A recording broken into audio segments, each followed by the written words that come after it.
আসসালামু আলাইকুম দর্শক, সবাই কেমন আছেন? আপনারা আছেন সবুজের সাথে, আমি সবুজ আছি আপনাদের সাথে। এই মুহূর্তে আমি আছি হুমায়ুন পার্কে।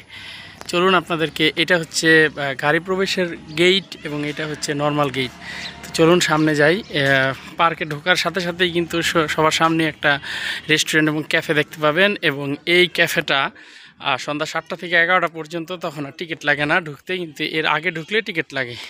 তো এই যে পার্কের মেন এন্ট্রান্সের পাশাপাশি এই ডান পাশেই একটা সুন্দর একটা লেক, কৃত্রিম লেক। এই লেকে কিন্তু এই যে বোট দিয়ে কায়াকিং করা যায়, ওই যে আপনারা বোট দেখতে পাচ্ছেন, ওটা দিয়ে কিন্তু খুব সুন্দরভাবে বোট ভাড়া করে যাওয়া যায়। এবং এটা হচ্ছে একটা পার্ক, ছোট একটা শিশু পার্ক, মেইনলি বাচ্চাদের জন্যই বানানো হয়েছে। আসলে আপনারাও এখানে এসে খুব শান্তি পাবেন, মজা পাবেন। এখানে বিভিন্ন ধরনের প্রাণীর অবয়ব তৈরি করা হয়েছে, জিব্রা, হাতি, তারপর হচ্ছে অস্ট্রিচ, এরপরে উট এবং স্পাইডারম্যান, এবং এই এই এই ঝাউ গাছগুলোতে লাইট দেওয়া আছে, সন্ধ্যার পরে এগুলো জ্বালিয়ে দেওয়া হয় আর কি। তো এই পাশ দিয়েও, এই দিক দিয়ে ওই যে রেস্টুরেন্টে বসার জায়গা রয়েছে, এবং ওইদিকে যদি যাই আমরা, ওইদিকে আরেকটা এন্ট্রেন্স আছে, আরেকটা রাস্তা আছে। এবং এখানে দেখুন এই যে দোলনা আছে, এবং দোলনার পরে এইদিকে আগালে এইখানে বসে বসে বাচ্চাদের বিভিন্ন রাইড আছে, দেখতেছেন বাচ্চাদের যে রাইডগুলো, ওগুলো আপনাদের দেখাবো। চলুন সামনে যাই। এই পাশটায় কিছুটা বসে থাকা যায়, এই দিকেও বসার মতো একটা জায়গা বানানো হয়েছে, এবং ওই দিকেও আপনারা দেখতে পাচ্ছেন। এই দিকে উপরে উঠে চারপাশটা ভালোভাবে দেখা যাবে। এবং এখানে কিন্তু বাচ্চাদের জন্য যে তাদের ট্রেনগুলো আছে, সেই বাচ্চাদের ট্রেন।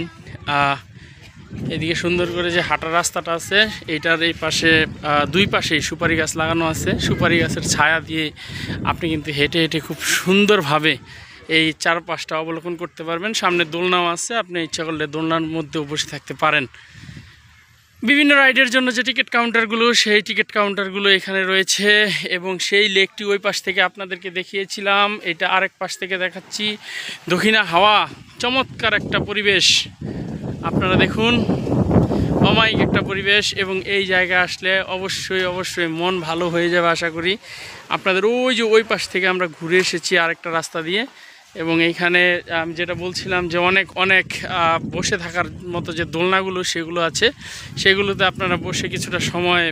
এই পাশটা থেকে যদি দেখি, এই পাশটা হচ্ছে পিছনেরই পাশ, দূর থেকে দেখলে আরও হয়তো বা সুন্দর লাগে। আসলে বাচ্চাদের জন্য এই জায়গাটা পারফেক্ট, বাচ্চারা মোটামুটি আনন্দ পাবে।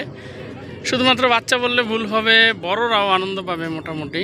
কারণ যা বলছিলাম আর কি, যে কিছু সময় কাটানোর জন্য, কয়েকটা ঘন্টা কাটানোর জন্য চমৎকার একটা পরিবেশ। হুমায়ুন পার্কের সামারি ভিউ উপর থেকে যতটা দেখা যায়, ওইখান থেকে শুরু করেছিলাম। ওই যে এন্ট্রেন্স, তারপরে ওই পাশে রেস্টুরেন্ট, এবং এরপর চারিদিকটা এই পার্কটার একটা পার্কের যে বৈশিষ্ট্য থাকে সেগুলি এখানে আছে।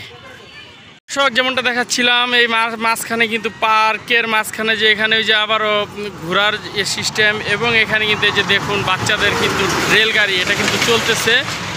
এবং সামনে ওই পাশটায় সুইমিংয়ের ব্যবস্থা আছে। আমরা এখন ওই পাশটা সুইমিংয়ের ব্যবস্থা যেখানে, সেখানে যাব।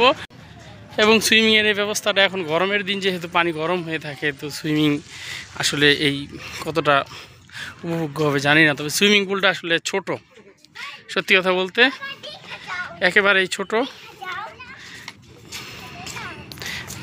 দেখেন এখানে দাপাদাপি করা যায়, অল্প কিছু মানুষ যদি সুইমিং করতে চায় সুইমিং করতে পারে। যেমনটা বলছিলাম, দেখেন এইখান থেকে কিন্তু পার্কের একটা ওভারভিউ যদি আপনাদেরকে দেখানোর চেষ্টা করি, দেখেন একেবারে এক ফ্রেমে পুরো। এর লোকেশনটা হচ্ছে সিরাজদিখান উপজেলার একেবারে শেষ প্রান্ত, নবাবগঞ্জ উপজেলার পার্শ্ববর্তী সিরাজদিখান উপজেলার শেষ প্রান্ত, মরিচা বাস স্ট্যান্ডের একেবারে পাশে। মানে মরিচা বাস স্ট্যান্ডই হচ্ছে এই হুমায়ুন পার্ক।